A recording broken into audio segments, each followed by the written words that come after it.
When diplomacy fails, Ambassador Elena Vasquez straightened her formal diplomatic jacket as she walked through the corridors of Kepler Station. The neutral outpost had served as a meeting ground between species for over a decade, but today felt different.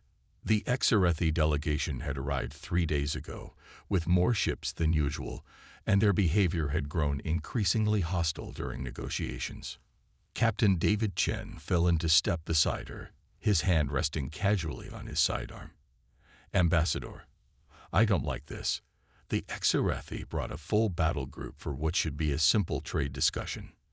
Elena nodded grimly. "I know, David, but we have to try. If we can establish peaceful relations with the Exarethi Empire, it could change everything for humanity." Dr. Sarah Kim joined them at the entrance to Conference Room Alpha. The medical scanners show the Exarethi are extremely agitated. Their stress hormones are elevated, and their body language suggests they're preparing for conflict rather than negotiation. The 3 humans entered the conference room, where High Counselor Thraktun waited with his entourage. The Exarethi were impressive creatures, standing nearly 8 feet tall with scaled skin that shifted between green and bronze depending on their mood. Their eyes held an intelligence that had built a galactic empire, but also a predatory coldness that made Elena's skin crawl. "Ambassador Vasquez," Thraktun's voice carried the weight of authority. "I trust you have considered our proposal." Elena took her seat across from the alien delegation. "We have, Counselor. However, humanity cannot accept terms that would essentially make us vassals of the Exarethi Empire. We're willing to discuss trade agreements and mutual defense pacts, but not submission." The Exarethi's scales darkened to a deep bronze, a sign of anger that Dr. Kim had briefed Elena about.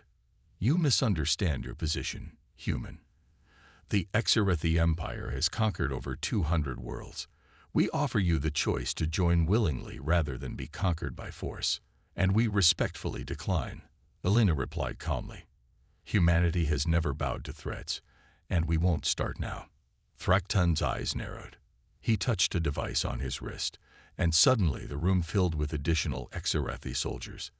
These weren't diplomats, they were warriors, heavily armed and battle-scarred.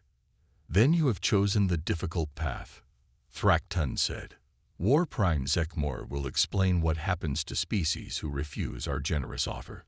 The largest Exarethi stepped forward, his scales bearing the distinctive scars of countless battles.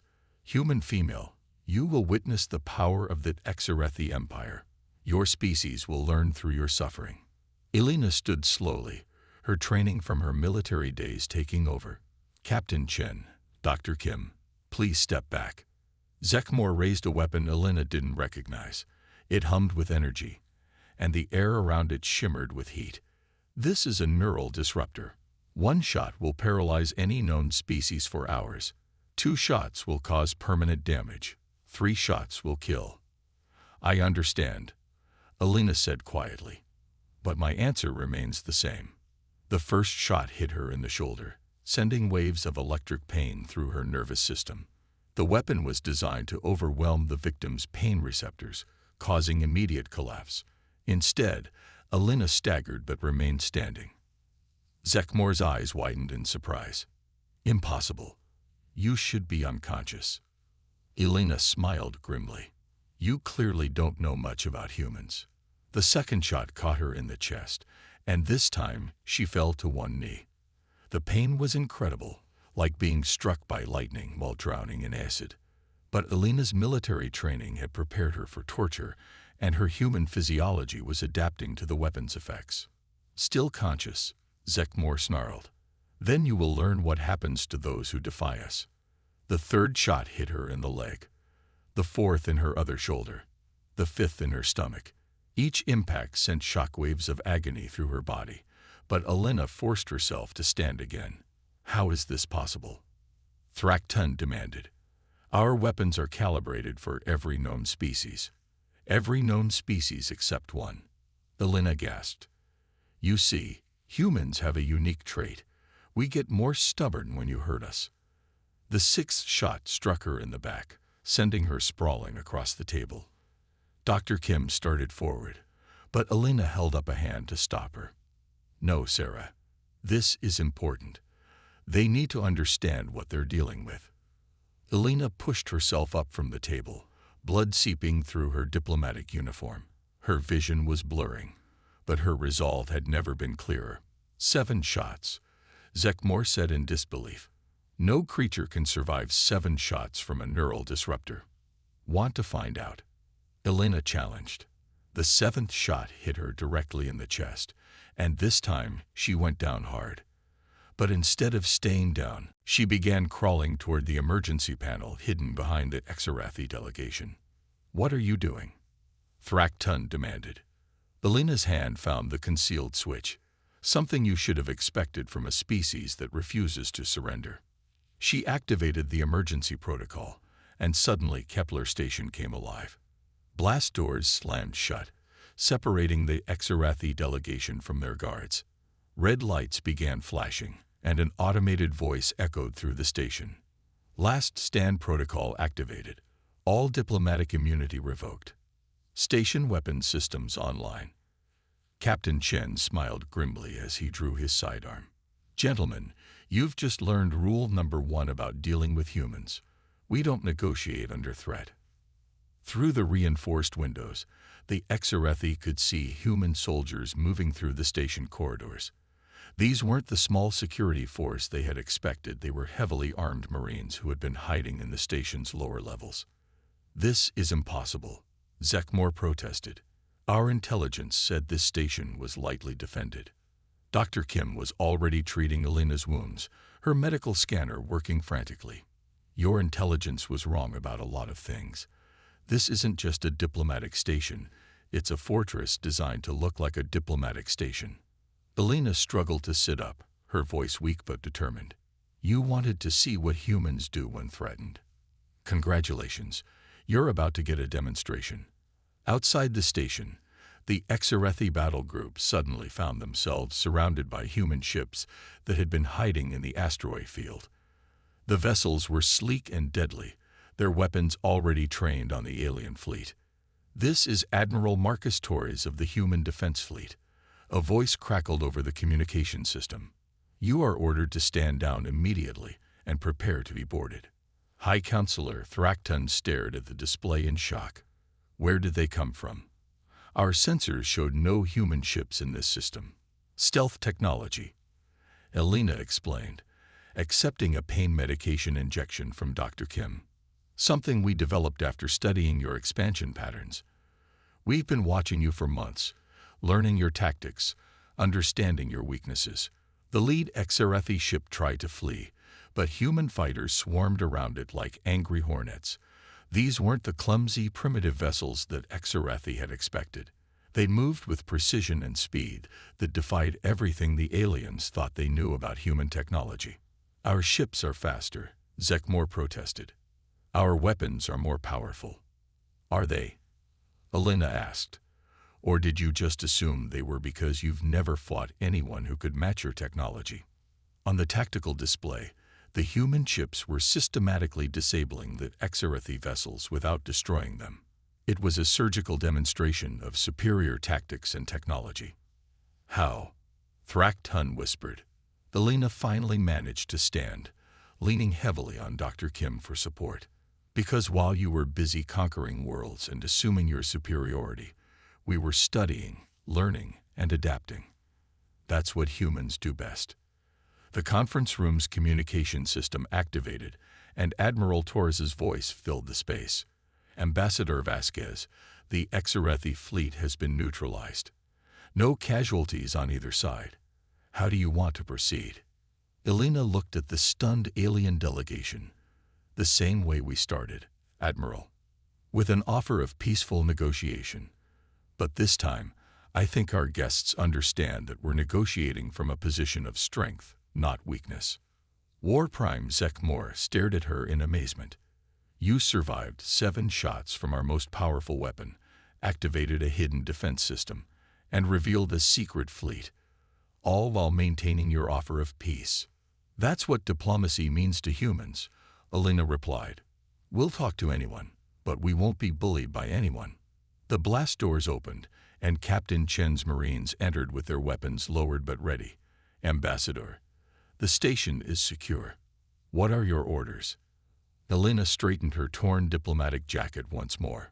"Prepare a medical facility for our guests, and set up a new conference room. I think we're finally ready to have a real conversation." What humans do best. Admiral Marcus Torres materialized in the station's transport bay, his command staff close behind.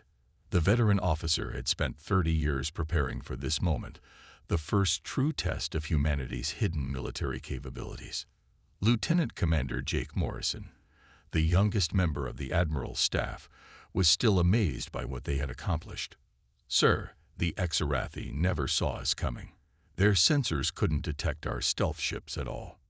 "That's because they've been fighting the same wars for centuries," Torres replied. "They've become predictable. When you're the dominant power for that long, you stop innovating." Chief Engineer Rosa Martinez was studying the tactical displays with satisfaction. The adaptive defense systems worked perfectly. Every time their ships tried to adjust their tactics, our systems learned and countered.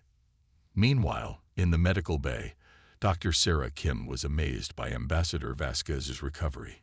"Elena, your vital signs are almost normal. The neural disruptor should have left you unconscious for days." "Human physiology is more adaptable than that Exarathi realized," Elena replied, though she still felt weak. "But it wasn't just biology that kept me going. It was knowing that every second I stayed conscious, I was gathering intelligence about their weapons and tactics." Captain Chen entered the medical bay with a report. "Ambassador, we've completed our analysis of the Exarathi battle group. Their technology is impressive, but it's also extremely rigid. They use the same formations, the same tactics, the same weapon frequencies that they've used for generations, which makes them vulnerable to adaptive countermeasures," Rosa Martinez added, joining the conversation. "Our ship's AI systems learned their patterns in real time and developed counters faster than they could adjust." Through the medical bay's windows, they could see the Exarathi ships being escorted to the station's docking bays. The alien vessels were undamaged, but completely disabled, their weapons and engines shut down by precisely targeted electromagnetic pulses. High Counselor Thraktun was led into the medical bay under guard, his expression a mixture of confusion and grudging respect. "Ambassador Vasquez, I must know how you survived our neural disruptor. No species in our database has that capability." Dr. Kim stepped forward.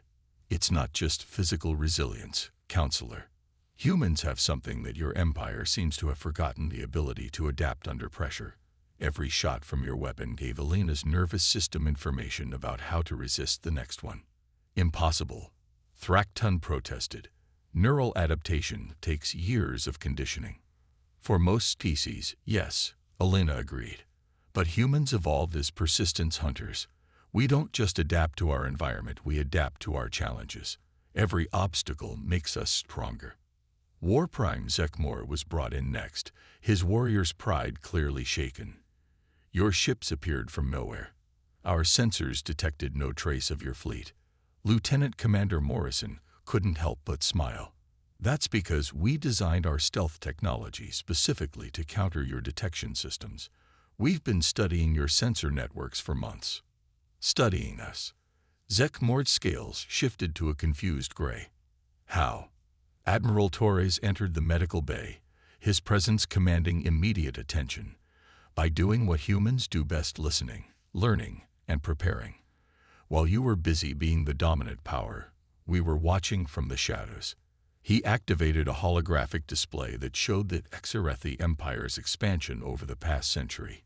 "Your conquest patterns are remarkably predictable. You use the same tactics against every species you encounter. You've never had to adapt because overwhelming force has always been enough." "Until now," Elena added, "we didn't just prepare for your weapons and ships. We prepared for your psychology. You see other species as either subjects or obstacles. You've never considered that one might be watching and learning from you." Chief Engineer Martinez pulled up technical schematics on her tablet. "Your neural disruptor, for example, It's designed to overwhelm neural pathways with a specific frequency. But human brains are remarkably plastic. We can literally rewire our neural connections under stress. The pain I experienced wasn't just something to endure, Alina explained. It was data. Every shot taught my nervous system how to resist the next one. By the 7th shot, I was actually building up resistance to your weapon. Thrakton looked thoughtful. This explains your species' unusual responses to our intelligence gathering. Every time we've tried to assess human capabilities, we've received contradictory information. Because you were seeing what we wanted you to see, Admiral Torres confirmed. This station, for example, it appears to be a simple diplomatic outpost, but it's actually one of our most advanced military installations. Rosa Martinez gestured to the station around them. Every system here is designed to adapt and evolve. When your ships tried to jam our communications, our networks were routed through quantum channels. When your weapons targeted our defenses, they automatically reconfigured to disperse the energy. Even our diplomatic protocols were adaptive, Alina added with a slight smile. The longer you held us at gunpoint, the more time you gave our systems to analyze your technology and develop countermeasures. Alina looked at Admiral Torres, who nodded grimly. I was hoping they'd say that. Torres activated his own communication system. This is Admiral Marcus Torres. All human fleets, you are cleared for revelation. Suddenly, space around Kepler Station erupted with light as over 500 human ships decloaked simultaneously. The vessels ranged from sleek destroyers to massive dreadnoughts, all equipped with technology that made the Exarathi fleet look primitive by comparison. Impossible, Zekmor breathed. Where did they all come from? From everywhere, Alina replied. Every asteroid field, every nebula, every dead system in this sector. We've been building and hiding fleets for years, waiting for this moment. The Exarathi reinforcement fleet found themselves surrounded by human ships that had been literally invisible moments before. The alien commanders were trying to process what they were seeing, but their rigid military doctrine had no contingency for this scenario. How many ships do you have? Thrakton asked weakly. Enough, Torres replied. But that's not the important question. The important question is whether you're ready to negotiate in good faith. Alina stepped forward, her diplomatic training taking over despite her injuries. Counselor, your empire has been the dominant power for centuries. You've forgotten what it means to face an equal opponent. We're not asking you to surrender. We're asking you to treat us as equals. Equals. Zekmor's warrior pride flared.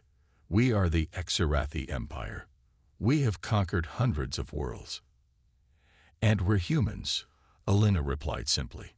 We've conquered nothing, but we've never been conquered either. That's the difference between us. You take worlds by force. We defend them by choice. Dr. Kim was running scans on both Alina and the Exarathi delegation. The neural disruptor has had an interesting effect on Alina's brain chemistry. Her adaptability markers are off the charts. She's literally evolved during this conversation. Evolved how?